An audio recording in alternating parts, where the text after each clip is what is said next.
Welcome back to Toys on Tap. This week is a sick week. We bring on Seismic Toys and they talk through making their first toys, where they met, how long they've been going to G-Fest, and all kinds of goodness. And we even dabble in licensing. So if that's where you're headed with toys, this is an episode that you want to listen to.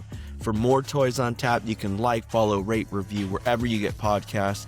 That helps us get into more ears. More listeners means we can do more stuff. If you want to know what we're doing, you can jump on the newsletter or you can jump on all socials at Toys on Tap. And as of right now, we have a new website, toysontap.co. We have been working with some cool people to get this website up and running. We're moving away from Big Cartel and we're moving towards this. Right now, it just has the simple stuff and we will build it out as we go, but we wanted it up and running for Collected Con, which is in a couple weeks. Now, let's get back to this week's episode of Toys on Tap. I'm pumped that you guys are on. We're going to jump in and start this episode like we do every episode. Tell us who you are and what you do. What happened? Oh no, neither. We're actually not going to do that. Yeah. This is the silent film version of the. Oh, yeah. Sorry. Yeah, sure. I wasn't sure if you wanted to call action or whatever. If you had a countdown, but yeah, sure. We'll start. I'll give you a kind of a pause in between if you want to make a cut. No, you're good. You're good. Oh, good. All right. Yeah. Why not? Well, hi everybody. I'm Chris Olio. I am COO of Seismic, and I work with the gentleman on my left, and we make some really cool toys. Oh, Alex, you gotta go, man. We don't just get to sit here. No, I was actually just going to observe this whole podcast, not say a word. Yeah, I'm Alex Rushdie. I'm CCO of Seismic, and we make nostalgic, colorful, soft vinyl kaiju. We already have to stop because you guys have chief names. What is that? You guys are a corporation? You might as well, if you're going to make your own company, you might as well make up silly titles for yourself, right? Right. I need just makes it sound title. cooler. As if we have other employees besides us. A friend of mine, so we've been building out our website and we're working with people to get it done. And he was like, I will invest in your company if you make me the CPO. And so all day I was thinking like, what is CPO? Like, I don't and I just kept going and I finally sent him a message and he was like, oh, Chief Pizza Officer. That's all it is. No big deal. And I was like, no, big deal. That doesn't make sense, but sure. Yeah, you're in. On Toys on Tap, we cover the background before we start talking about the toys and the conglomerate that you guys have created. So we can bounce back and forth between the two of you. Take me back to when you're a kid. How important are toys? What toys are you playing with? All those things. Oof. Yeah. I mean, I don't think I know a time without toys. They've always been sort of a thing for me as a kid.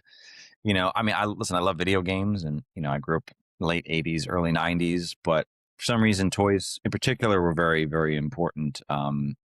Just growing up, I think I was of that really wonderful age where you had Ninja Turtles and Thundercats, Transformers, Ghostbusters, He-Man and She-Ra and all this, great stuff from the 80s into the 90s that just sort of became such a thing. And I guess one of the things that's sort of serendipitous is that, that late 90s where I feel like I was the only one that remembered these things and still loved them. I remember going to video stores and renting the old episodes, but now it's become such a renaissance and, nerd culture has sort of taken on a life of its own. And it's sort of great that it's become, generational now. And, people are raising their kids and sort of passing that love of those characters and those IPs on to so many things. And, of course, I can't talk about toys without talking about sort of my real passion, which has always been monsters and kaiju.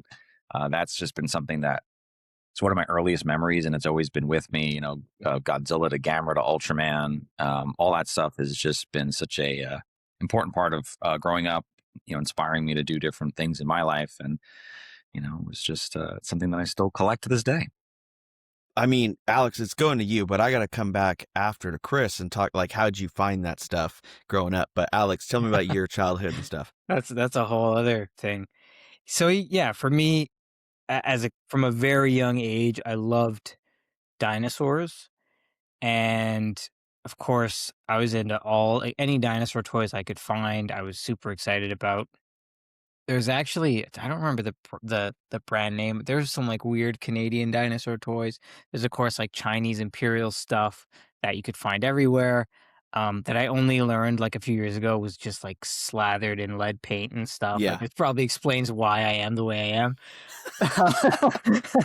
But, yeah, I think that the real watershed moment was at some point in the mid-90s going to a toy store. In Canada, we used to have a department store called Zellers, Mhm. and their toy department was amazing. And I remember going there and seeing the Trendmasters Godzilla toys, and that was my introduction to Godzilla was through the toys. I went to Mm. the toy aisle and I went, like, who is this dinosaur? I don't recognize this. And my babysitter was like, oh, that's Godzilla. He's way bigger than a regular dinosaur. And I was like, oh, I'm in. Yeah. And so I love those. I remember really, really digging the Primal Rage toy Mhm. line. I was really into that. Um, Pokemon, Digimon. I mean, it's interesting kind of going through. I'm more of a kid of the 90s and the early 2000s, but it was such an amazing time for toys. And I also remember being, in the late 90s and early 2000s, and there already being that nostalgia for like 80s toys as well. Yeah. Like, I remember loving the He-Man toy line, the old stuff, because I had it in like hand-me-down bins from like other friends, right, and other families, and there was already a nostalgia for that stuff then. So yeah, toys have always been there.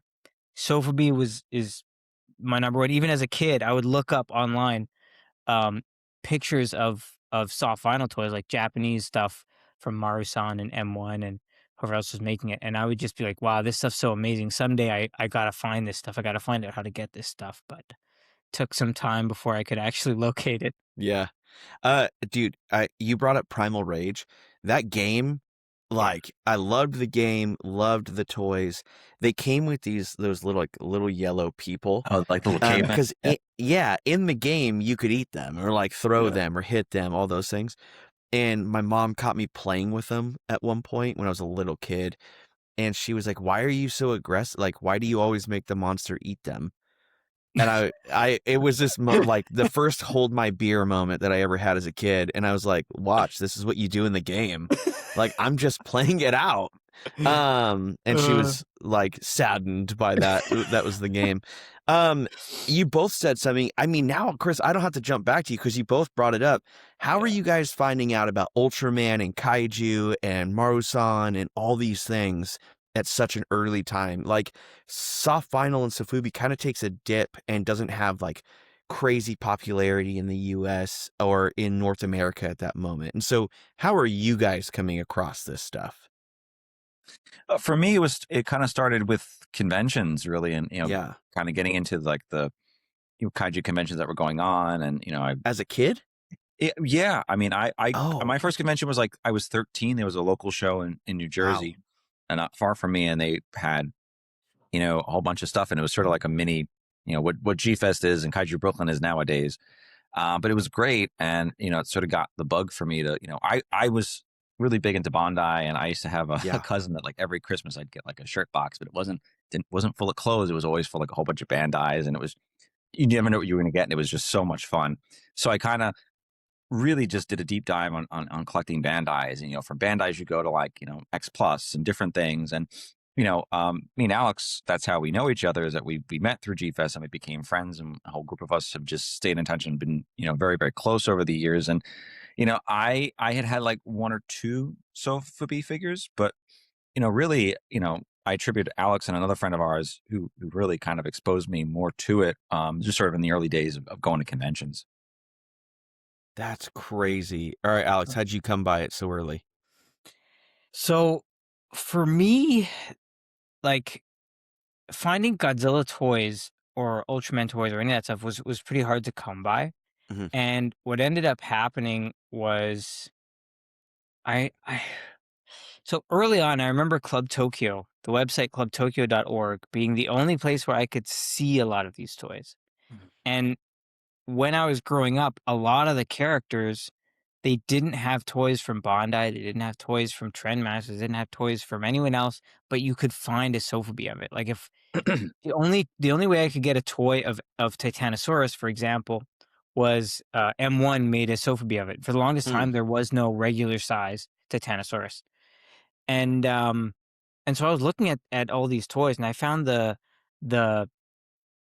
just the design so beautiful and striking, and like I don't know, so unique, and that's how I learned about. I mean, my first exposure to Ultraman was actually through the Super Nintendo game, Hmm.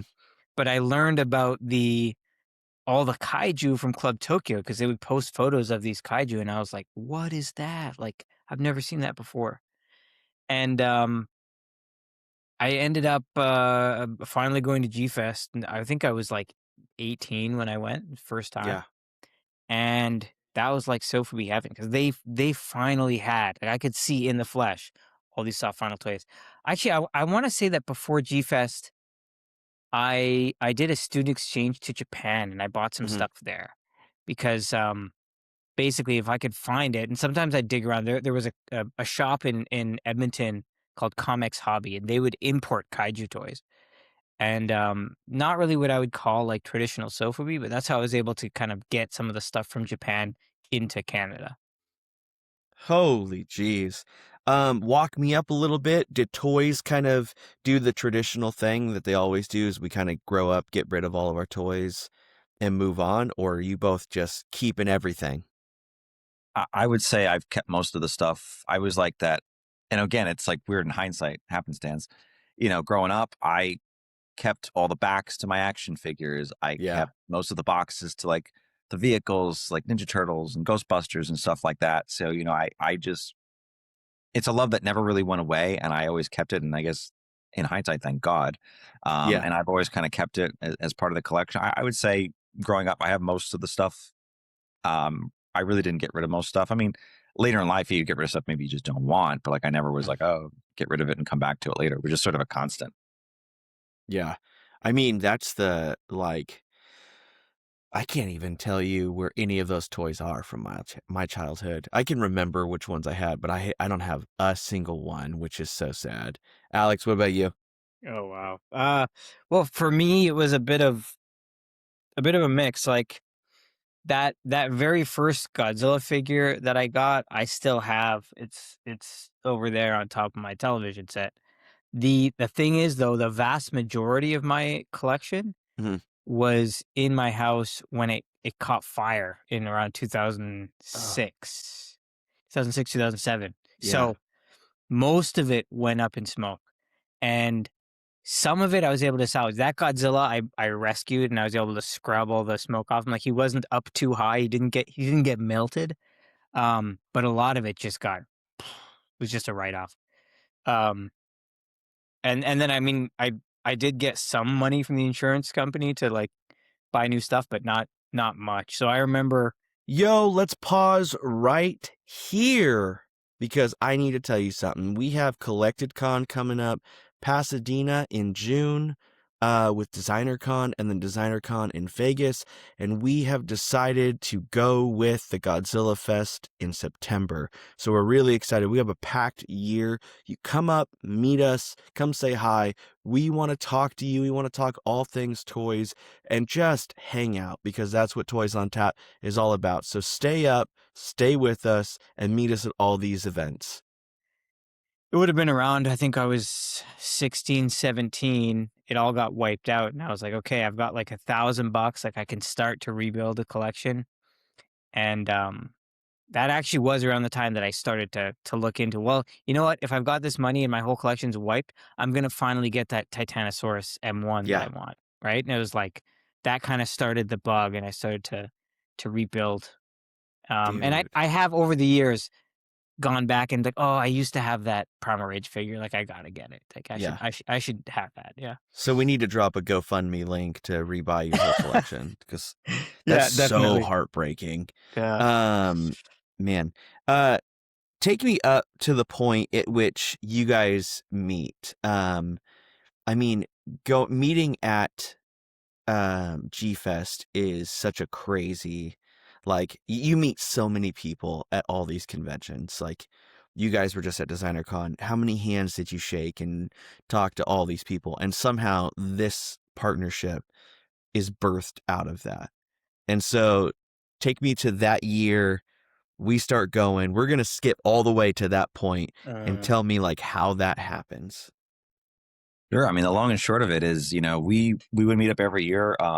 Friend of ours, Ryan Smith, he was a sort of a coordinator of sort of our current group, and it's evolved over the Yeah. years and whatnot. And we just met up there, and we were all young, late teens, early 20s, and we would just go to G Fest, have a good time, hang out together, go to dinner, shop together. And, oh, you got this? That's really cool. And let me see what you got. And we would just go around and we would keep in touch throughout the year. And, that went on for quite a number of years. And, that was always our yeah. go-to, like, all right, we're going to meet up here every July and we're going to have a good time, all of us. And it was around 2018, when I was sort of with Alex and he pitched the idea to me about working together. We had, I don't want to say joke, but haphazardly, we're just like, hey, it'd be really cool Yeah. one day. We should make a toy. We should make a toy. And it was just one of those conversations you have. And it was always like, yeah, that's a great bucket list thing. But also at the time, so like, I mean, we had met, right? We were friends. I think it was initially through Facebook that we that's connected. right. Cause like at the time I was living north Alberta. Like you can see the Aurora Borealis at night north. And Jealous. all these people were living all over. And then we met at Yeah. G Fest. I want to say there was a G Fest Facebook group that we must have all Yeah, connected in it through was. Ryan. But it was, you put on some concerts, and so you were selling stuff. He was selling stuff in the dealer's room. So normally we would just hang out at the convention. He put on these 2 concerts and he was selling stuff in the dealer's room, and he was like, well, if I'm going to sell stuff in the dealer's room, I might as well not just sell like CDs and stuff, but also like all sorts of toys and whatnot to cover expenses. I don't know if any of that was your collection you didn't want anymore, but No, it was just stuff that I had gotten actually over the years, yeah. just through various people selling their collections and, stuff like that. Yeah, so he was selling there, and then one year I was like, "Well, I have some stuff. Can I put on the table that I Yeah. don't want?" And it all moved so quick that we were just like, "Oh, well, why don't we just become dealers and see if we can do this again next year?" And Yeah. that's when we started talking about, "Oh, one of these days we should really make our own toy." Mm-hmm. And come, I think it was 2018, 2019, my day job is game developer at 13am Games, and we started pre-production on Dawn of the Monsters, which is a kaiju beat 'em up. And so I called up Chris and I was like, hey, we're working on this game. We want to do a promotional tie-in. We want to make a figure. Like, we could be the ones to make it. So we kind of licensed it. I licensed Dawn of the Monsters to myself. We made Megadon. Yeah. We produced that. We learned a lot about how to make toys. Oh, Produced that. There rad. he is. Yeah. Wait, And so you hadn't made any toys at this point, No. and then we're like, hey, we're going to take this license on and just run with it. Yep. yeah. Okay. So tell me like that whole thing. Holy jeez. I mean, basically, we're lucky that we've got a lot of contacts. So like, Yeah. we were able to find, I mean, a factory to work with, but we were also able to find an artist who could take on the work and actually like sculpt the figure the way we wanted it to, according to the character design, and make sure that it was well balanced and stuff. And yeah, I mean, we had to go through the whole rigmarole of how much money is this going to cost? Like, how many factories can we check out? How many tests can we check? Yeah. Who do we go with? How do we make the packaging, the header cards? Like, we had to learn it all from scratch because, I mean, there isn't really a like how-to sofubi. At least at the time, there was no No. how-to sofubi School of book. Hard Knocks. Yeah. Yeah, School of Hard Knocks. So, thankfully, it just did well. Did well at G Fest, and well enough that we could keep going. But yeah, I mean, for our first figure. I think we got pretty lucky that it wasn't like a disaster. um, Usually, first toys are pretty tough, but yeah, I think part of it was worked with a really good artist and a really good factory, and we had the right connections to, like, we showed it off at G Fest. We were able to sell most of it there and keep going. which is rad. Did that open up more doors to do more of the kaiju monsters from that game? It did. It did, yeah. How many more? Is this show and tell yet? Sure. So we've done for Megadon, which is the first character we did 3 different versions. This is our second version. The one I showed previously is actually our third, believe it or not. So our Arctic Blast Megadon. And we also did, Alex, you have a Ganira close by? If not, I can run and grab it. Oh, I don't. I'll grab it. Hold on. Yeah. So we did, so Megadon, we did a few different versions of it, some blanks, some things like that. And then Ganira was our second actual new sculpt, and she's another playable character in the game. Because the game's like a kaiju beat 'em up, right? It's like Streets of Rage meets Godzilla. And Ganira, she's big. It's so rad. Yeah. So that was our second figure, and she was the challenging figure for sure. She was Doing the a bipedal COVID character. Yeah. During COVID, which sucked. She was bipedal, which balancing it was difficult. I mean, she stands really well, which is great, but much harder to do than a kaiju with a tail, so it can tripod itself. Yeah. And then I think we did one color variant of that, or like a blank. It was a blank. And then after that, we did enough toys around 2020, 21. Yeah. I reached out to Tsuburaya Productions because I had been keeping an eye on them for a while, and I'd been in contact with them through, I traveled to Japan for work, and I would, meet up with them and try to see where things were going, because before 2019, getting Ultraman stuff outside of Japan was tricky because of a lawsuit license dispute thing. So when 2019 rolled around and they announced we won the lawsuit, Ultraman is going to be released in North America, like we're doing everything, I was like, I want to be there early. I want to talk to these guys. I want to make an Ultraman toy. So I was like, hey, we've made 2 toys. Let's make an Ultraman toy with you. And they were like, yeah, cool. And that's how we made Jiros. That was our first licensed Ultraman sofubi. Oh, there you go. Chris has got the show and tell. That's okay. So that's rad. I do want to talk through it. So this is after making the company Seismic Toys. Yep. We're going to come back to this toy. Tell me how we came up with the name Seismic Toys, and then because you went from like joking about making a toy company to all of a sudden this is real, and we have the 2 chiefs of the company sitting here. So tell me, how did we decide on that and really take the plunge into toy making? It was actually Alex that came up with the name. We knew we wanted one word, like it needed to be, and we kind of kicked around a whole bunch of ideas and different things, and we knew we wanted the brand to be a certain way to stamp on the bottom of the foot and just be very recognizable. But I mean, Alex was the one that he just pitched to me. He's like, "What do you think of Seismic?" And it was just like, yeah, and he kind of came up with the idea, like shaking up your collection and cool catchphrases like that. So that was kind of the origin of that. Yeah, it's also kind of like it's kaiju adjacent without being directly kaiju. So I don't remember where I got the idea, or if maybe I've got a friend who's in branding and marketing and stuff, and I was like, hey, what? I might have pulled it from him, or he might have. I know he helped us do our branding when we decided on Seismic. He was like, oh, here's an idea with like the radiating circles and all that kind of stuff. But yeah, as far as the truth is, Chris and I have been independently making our own companies and doing a lot of, I guess, sole proprietor work for a long time. So like even at 13am Games, I'm a co-owner of the company.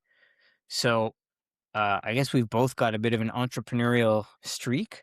Yeah. So we knew it was possible, and we were just like, you know what, let's just make it happen. Let's just throw together a company, make a toy, see what happens. If it goes well, we keep doing it. And so far it's gone well. Take me up to that licensed figure. So licensing a figure after doing 2 of your own figures and them both selling well, doing that, jumping into licensing is like the next big step. And not with a small company, a company that is huge. Yeah. How did you even get them to say yeah? Was it just because of the relationship you guys already had, or they were just so eager to get to North America? I think it was a mix of things. I mean, so at 13 a.m. I have to do a lot of pitching for Hmm. projects. So I'm traveling a lot and I'm doing a lot of pitching. So I kind of had an idea of, I was like, okay, if I was a company trying to license Ultraman in North America, what would I want? What would I be looking for? What would scare me away? And it's a bit of a fake it till you make it, right? Because yeah, we had technically licensed Dawn of the Monsters stuff, but like I work at Seismic, I work at 13 AM, right? I'm Yeah. licensing it to myself. So I think it was a mix of things. One is that the toys look good. Two is that we had made toys, like we could show, hey, we're not we don't want to make toys, we make toys. Yeah. And then three was that Tsuburaya was really hungry to get into the North American market. So the people they were working with were all really helpful and really eager to expand the brand. And we were there early, right? Like I said, as soon as I saw the news about the lawsuit, I contacted the licensing agent for Super Eye Productions. So they already knew, oh, this guy actually knows about Ultraman. It's not just like, it's one thing if you go to a licensing expo, hey, we're the Ultraman booth, what's Ultraman? No, this guy already knows the brand. Yeah, let's see what these guys could do. So thankfully they put their faith into us at that point, and we were able to keep that going. Yeah, that's wild. I've seen, I'm assuming their contracts are a little different. I've seen licensing contracts from like Mattel and Hasbro and what you need to even get some of those licenses of like $100,000 liquid cash on hand. You've got to have like a whole plan, all these things in line. Yeah. And so that's rad that you guys were able to jump in on that. So that's 3 toys within such a short span of Seismic toys. At this point, you've got to be feeling on cloud 9, rocking it. And then when does that Kickstarter come in for The Last Dinosaur? Mm-hmm. Well, I mean, I think we spent a few years, again, we started in 2019. Yeah. And, despite insanity of the world, COVID and shipping and all these other things, like we persevered. We had a dream and we said, we're going to do it. So we did, 2021, we did our first Jiros figure. We then followed it up with Savenger, which was another Ultraman character. At the time, he was very popular in Ultraman Z. Rad. This is another character. And then we did our third figure, which is Gomez. And we had partnered up with a really awesome sculptor called Dope Pope. And Dope Pope has done, he's got what a hell of a resume. Yeah, he holy designed hell, some of the creatures. piece. He designed one of the creatures in like Godzilla X Kong, New Empire and stuff like that. Yeah. And he's done some really great work. And I had known him for a long time locally. And, we see each other at convention, we'll hang out and stuff like that. And he had done a Last Dinosaur, like he had a print of it. I was like, wow, that's just an unbelievable sculpt. And I was like, man, one day someone's going to make a toy of that. And he's like, yeah, well, if they do, I'd love to do it. So, we sort of had some of these other characters over the last few years. And again, Alex, I mean, through a Herculean effort, I will say, managed to track down the rights to The Last Dinosaur, which was incredibly complicated. Basically, every place we thought it might be said, no, we don't have the rights. No, we don't have the rights. No, we don't have the rights. So it was just a lot of back and forth. And once that cleared and we found the appropriate party and we got it done, I mean, we called up Dope Pope and we were like, hey, so how would you like to actually make an official Last Dinosaur toy? So that's sort of how the whole process came about. Tell me about The Last Dinosaur. I am either really naive or too young. I don't know anything about that sculpt or anything about that toy. Tell me where that comes from. Yeah. So, and this is where things get complicated license-wise. Back in the late 70s, Rankin Bass was making movies Yeah. for ABC. And one of those movies that they produced, they did it as because Rankin Bass historically did a lot of co-productions and a lot of work with Japanese studios, like Mhm. Topcraft, which eventually became Studio Ghibli. They were working on the Rankin Bass Hobbit movie, for example, right? So Rankin Bass wanted to make a movie called The Last Dinosaur, and they went, who better to make the special effects for this than Subaraya Productions, the guys who made Ultraman, the guys who made Godzilla, right? Like, let's get them to do the special effects. We'll shoot everything with the human characters, and they'll shoot everything with dinosaurs. So the movie comes out in 1977 on, I guess in America, it airs on television. And it becomes it's quite a hit. They do 2 more of these co-productions with Super High Productions. And in the 80s and 90s, it gets a video release, kind of gets a second wave, and it's kind of it's a cult classic. It's one of those movies where if you've never seen it before, absolutely check it out. But Yeah. if you know about it and you find someone else who knows about it, it's almost like you're in this little in club. And because it aired on television, so many people of a certain age, they all saw it, right? Like back in the 70s, TV was the monoculture. So if something aired on the ABC Friday night movie, everyone saw it. Mhm. And it has Richard Boone in it. So that was, I think, the big star of the film. And anyways, years later, it's become quite a cult film, but the rights are so hard to find out because it's like, well, Subaraya worked on it, Rankin Bass worked on it. Who distributed it? Who did, Toho distributed it in Japan. Anyway, so yeah, we figured it out, and we'd always wanted to do a Kickstarter because even though Seismic has done quite well, the truth is making toys is financially risky. Right. And even though we had toys that did great, we had some toys that like just took longer to sell out. And do they eventually sell out? Sure, but taking that long time is basically a bunch of money that's just tied up, right? So Yeah. we were like, well, why don't we try a Kickstarter? Because we want this figure to be big. We want it to be 30 centimeter scale. We want it to be really detailed, painted really well. Like we want to go all out on it. Let's cost it out and let's see if we can get the interest. Like if we get enough interest, great, we'll do it. And if we don't, then we don't have to spend tons of money and then, not make it back. Yeah. So we'd seen some successful sofubi Kickstarters and we said, let's try it. And yeah, it was great. I mean, we're still in the middle of production, getting near the end, I should say. But it was awesome. I loved using Kickstarter, Mhm. and it's something we'll probably look to for the future as well, especially because we were able to do stuff we wouldn't have been able to do otherwise, like get the suit actor from The Last Dinosaur to sign autographs as like a stretch goal. Get, all this kind of cool stuff. We were able to do more than just a toy because people were able to say, "Hey, you know what? I like this. I want it. I'll pledge my money now." Yeah. So yeah. That's rad. I love Kickstarter. Big proponent. We've done 2. I just fulfilled my Yeah. second, and it's like, Congratulations. I mean, look behind me. That's crazy. Pretty awesome. This product. It's rad, but it's like my wife, either she wants the toys out of the house or she wants to help me. Either way, it's over the course of one weekend we get all of the orders shipped. Which is heartwarming.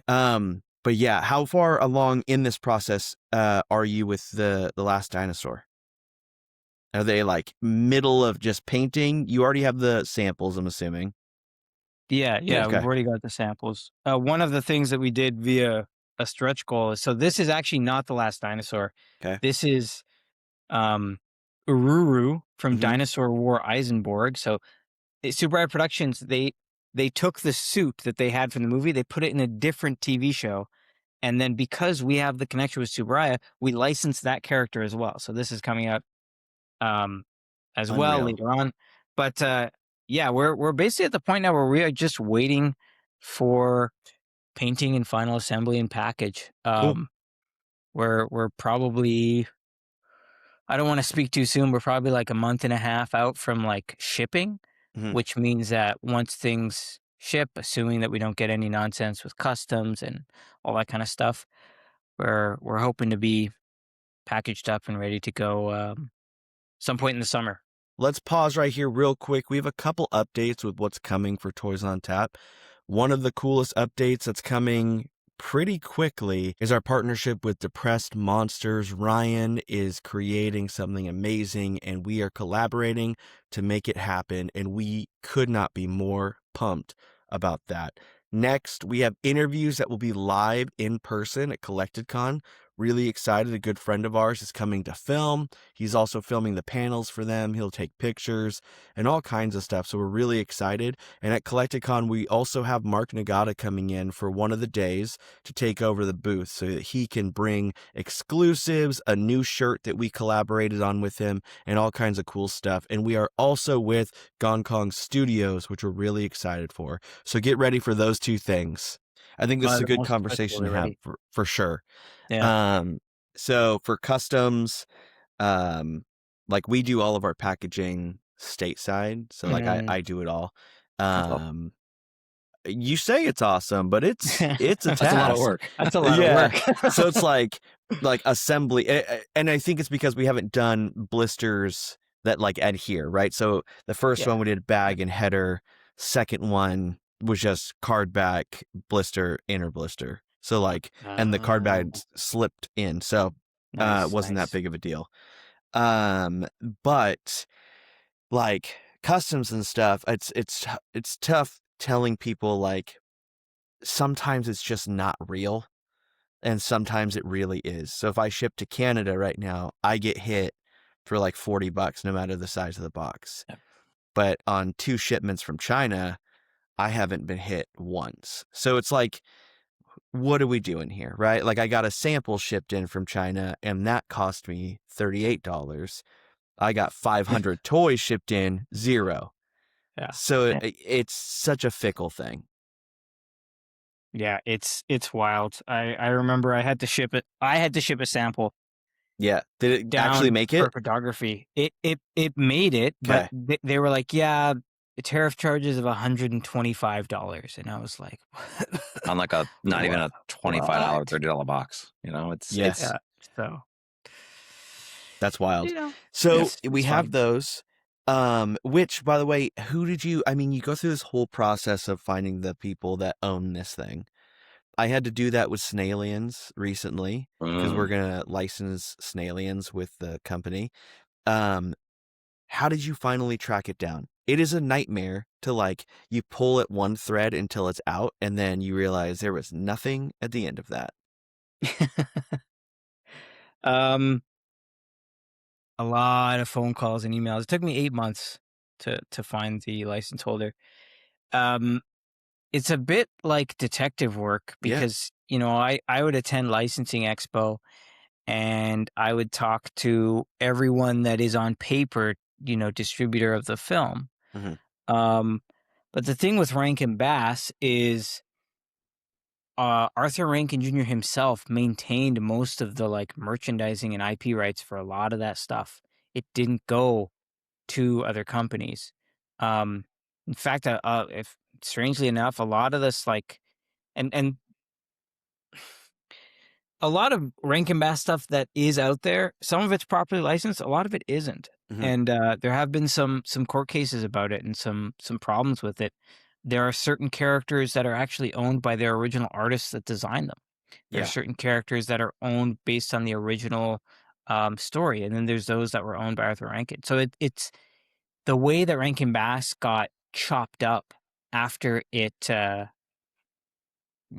basically stopped producing movies is so bizarre and weird.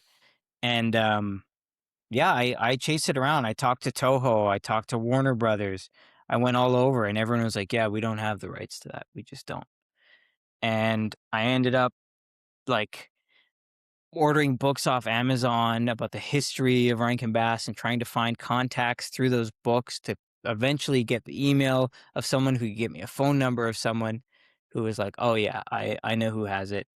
And Yeah, it was like a traced kind of a direct line through Yeah.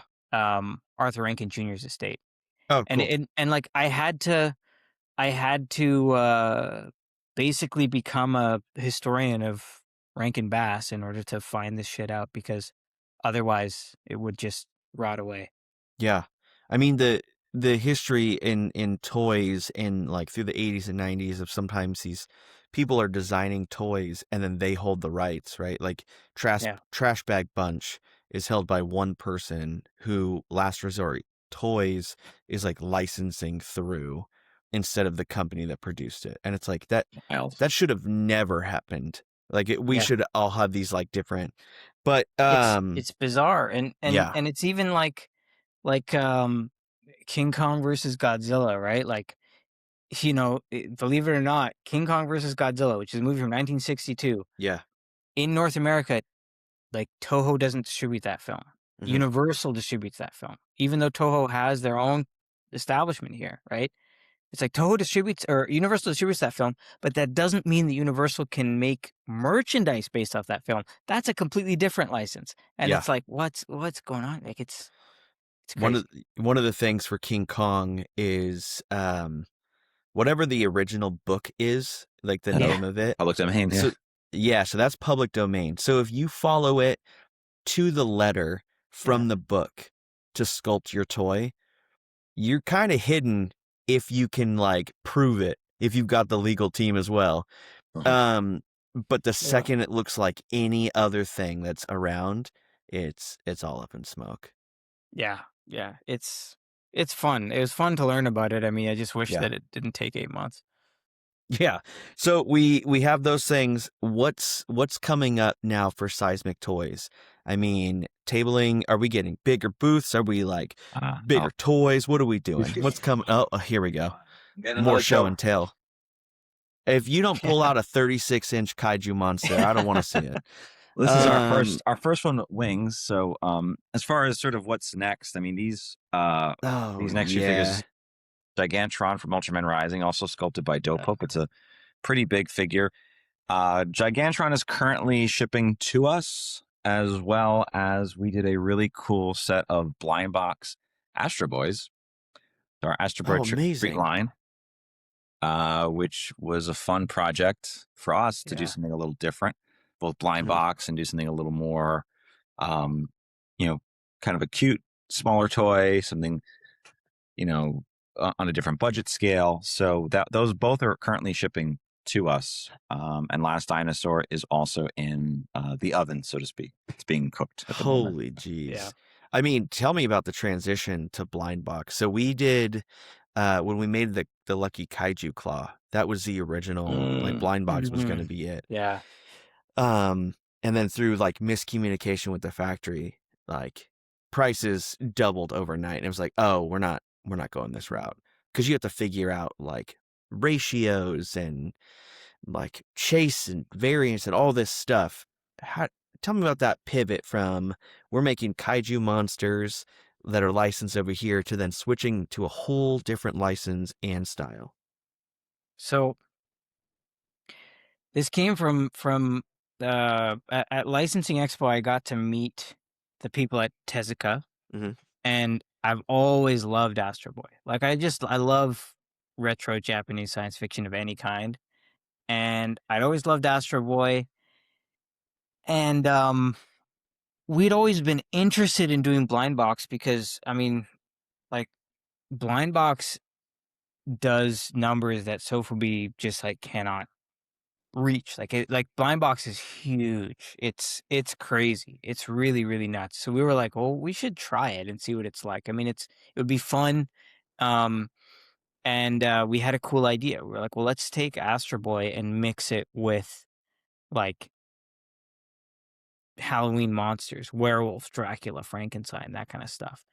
And we had a good artist, Mike Lambert, who was able to make the sculpts and the designs. And our distributor was like, yeah, you guys should look into blind box. He was kind of encouraging us to look into blind box because they do really well for them. I was like, all right, well, let's try it. And I will say, it's like, man, it's tough. Like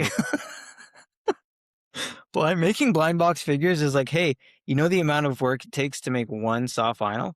Multiply it by however many variants you want, and Yep. then, by the way, you're gonna need to. I had to learn how to design not just like the proper boxes, but like how to design a PDQ, Hmm. all that stuff. Like it's so much more work, and your volume needs to be really high in order to justify it.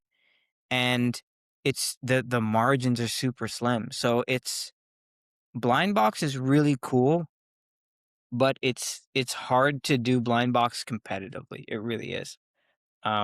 Thankfully, people do really like Astro Boy Trick or Treat. Like people who would have, we're reaching people who'd never heard of us, who would never have bought kaiju anything, and they were like, "Oh, this Astro Boy thing looks so cute. We love it." But yeah, it's hard. Yeah, I'm glad we've done it, and now that we know how to. But what a tough It was market. a lot of work. I mean, the hard part is like what people don't like think about, especially with blind box, is not only are you designing whatever's holding the stupid thing in the box, you're designing the box, and then you're designing a counter like for the top of a tabletop or something that holds all the boxes. So a box Yeah, of the boxes. And it's like then you want to talk to wholesale, and then you have to have different levels for wholesale so that people can get on it. It was yeah. chaos. It was chaos. Like, And those wholesale groups are not like to get into those big shops, yeah, you're gonna make almost nothing, maybe even sometimes nothing to get into those shops. And it's like retail is already crazy. And there's at a certain point where we just sat back and we were like, if we sign this deal, we'll get a huge order at a really big retail, but it'll be impossible for us to make money on this. Like yeah. why, You're like, lucky if you break even. yeah. Yeah. And it's like, okay, I can see why blind box is really for the big boys. Yeah. I remember like getting into it and then like figuring out that blind box or like wholesale pricing is like 40 to 50% off basically. Like, and that's of what you produced it at. And the first shop reached out and I typed the number that they would have to pay to get it. And it was so heartbreaking to even send that message of like, I'm sending you debt is what I'm sending you. Like, thanks for this. No, it's crazy. It's crazy. And that's just retail. Like I've Yeah. got a buddy who had a company making kombucha, right? Mhm. Bottles of kombucha, great stuff. And he told me about like in food retail, you have to pay them to get Yeah. space on the shelf. And I was like, what? Yep. Crazy. That is wild. So we have the two toys on their way, which means more shows are coming. What are the next shows that Seismic Toys will be at? So the next show we're scheduled to be at will be Kaiju Brooklyn, which is a really Cool. awesome local convention here in New York City. After that, Oh wait, that's actually not true. Oh, That's not that's true. right. You're right. That we will be at Toronto Toy Riot, which is Rad. happening May 2nd and 3rd, downtown Toronto. And then the week after that, on the 8th, we'll be at Kaiju Video Club, which is a kaiju screening and toy market. I forgot Heck those. yeah. So May, there's a lot of Seismic Yeah. action in May, whether you're in Canada or the States, there's going to be plenty to see. Toronto Toy Riot is the Yo-Yo Dine one, right? Yep. Right. First time show. I'm Yeah. stoked. It should be a great show. That is cool. So already like that's 3 shows, and that's not even to the end of the year. That's just until maybe summer. Yeah, I think we're booked until after G-Fest. There might be some stuff that pops up June, July locally, but I haven't heard any like formal announcements for anything yet. And we might do one like toy show in South Jersey in June, but that's about it. But those are some of our big shows. This is like the big convention season for us. Heck yeah. I will tell you there's one in September in San Francisco called Godzilla Fest. Oh yeah, I've heard it's awesome. Haven't been out there for it, but never been up there, but my whole kaiju claw is based off of Shogun Godzilla's fist. And so we're like gonna take as many colorways as we can and do that. Awesome. That is a crazy. Are you guys doing Designer Con again then? Probably. I haven't quite looked into it yet, but it's far away. Yeah. Yeah. It is a big jump. I mean, now they have the one in June as well. Yeah, I Well, know. that's the thing. We wanted to do that, but we're not going to be able to do it just Too because close. it's too close to everything else right now. Maybe if we plan for it next year, we can do Yeah. the California one. I mean, we actually did Designer Con. Was it 2019, Chris? Yeah. No, it was No. 2022 actually in California. Yeah, which was like the last California show. Yeah. Um.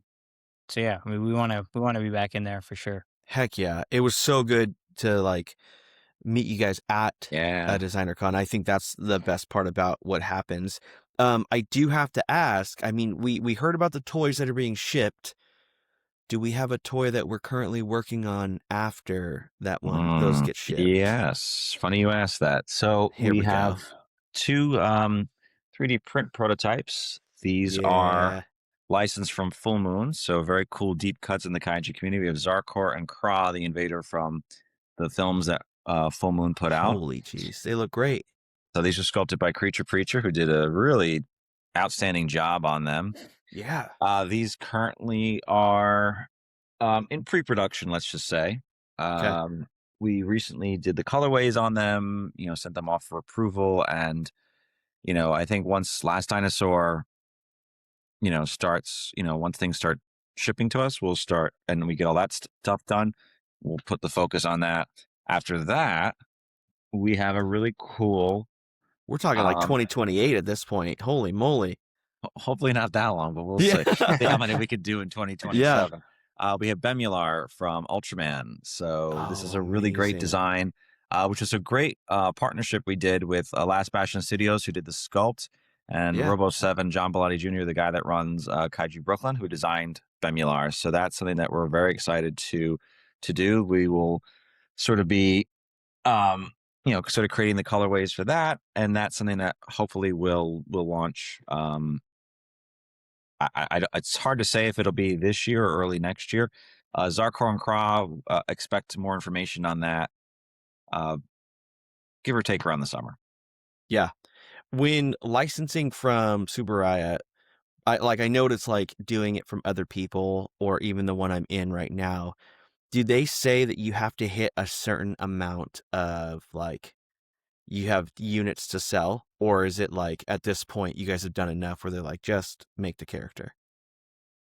Yeah, they kind of just say like, hey, it's you do what you do. I mean, there's Rad. MGs and whatnot, but yeah, it's not, because I know with some of those like really big groups, they'll be like, you need to sell a minimum of this many to keep your license. You need to do this, that, and whatever, and all these hoops and whatever. Subaru has been pretty easy to work with. That's so rad. I like when companies are like that instead of doing the like, yeah, you need to sell 10,000 units. Looks like I'm not making a toy then because holy hell. A lot. It's a lot. Yeah, that's crazy. More That's importantly, like where do you blind store box. it? Yeah, exactly. I mean, you guys have talked about distributors and stuff. So like, I don't know how you're doing the Last Dinosaur if that's going through distributor and stuff too, but like I store it all in my house and it's cool because you go to the conventions and then you have product, which is awesome. Yeah. But if I don't have a convention tomorrow, that sucks because like my next convention is at the end of the month. So I have like 3 weeks of just products sitting. Wow. And it's like just waiting until we travel to CollectCon. Collecticon, I heard, is very cool. Yeah. I've not had the chance to check it out, but I always heard good things about it. Their first year in LA, which will be like exciting. Hopefully they end up staying in LA because I don't think that Chicago's like a great fit for the rest of us, but who knows? Absolutely. But with all that, I mean, you have so many sculpts and stuff. We sometimes do this, like you guys have been around since 2019 and doing this stuff. Someone that's starting toys this year, they want to make toys, they want to do stuff. Give them a piece of advice as you guys are like no longer new at this. You've worked with factories, you've done distribution, you've done a Kickstarter, you have a full map out of the next year as well. Give some advice to the new toy maker. I would say first and foremost, And this applies to us. And I think really any indie person, I mean, it's cliche, but I mean, don't give up. Don't give in. If the world's throwing you a bunch of shit, keep doing it. If you want to do it, and to hell what's going on around you. That's honestly the best thing. And I think this is sort of what we kind of live by, is just we have a vision. We want to just do it.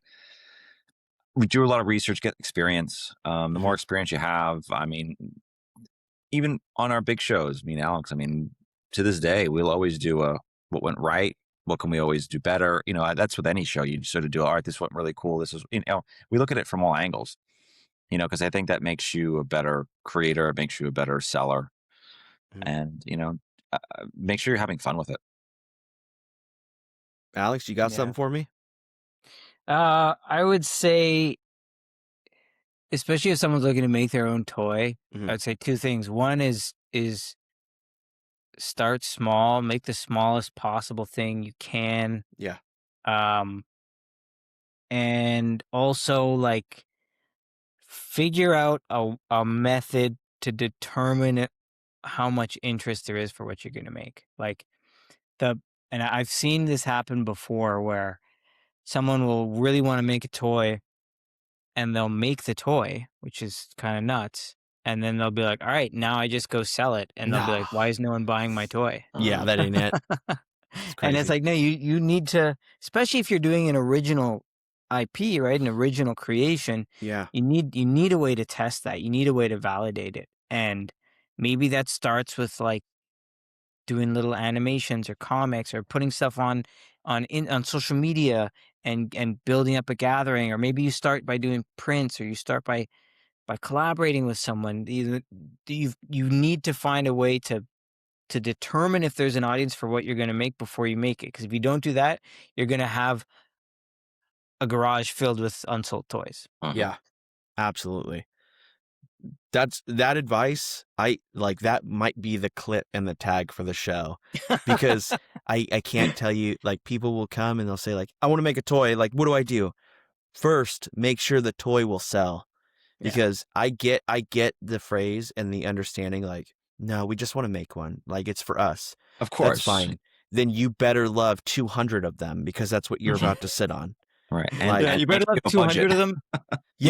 You better love saying goodbye to like $8,000 to $10,000, right? Yeah. Like, you better. And like, having to tell people, it's really cool that you got 2,000 likes on that on Instagram. Maybe 10% will buy if you're really lucky, but it's probably closer to 4%. Are you ready for that heartbreak that happens? Like, I can't do it. I can't do it. Yeah, it's that's the way it is. And that's through, like, you know, in my day job in video games, I got to tell people that all the time as well, because people will spend so much money developing an entire video game, and then they'll be like, oh, I forgot to check if anyone actually wanted this video game. You're like, that was hundreds of thousands of dollars ago.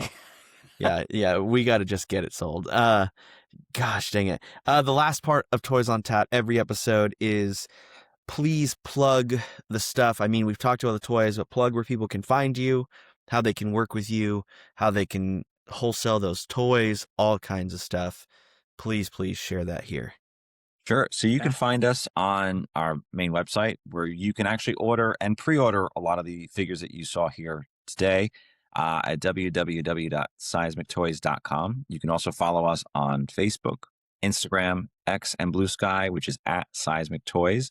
Again, find us at some of the local shows. I did one thing I think we did forget to do, Alex. We have a cool variant of Gomez that we will have as a Kaiju Brooklyn exclusive. It'll be limited to 50 pieces, but it is a cool kind of 60th anniversary monochrome version of the figure. So that will be at Kaiju Brooklyn.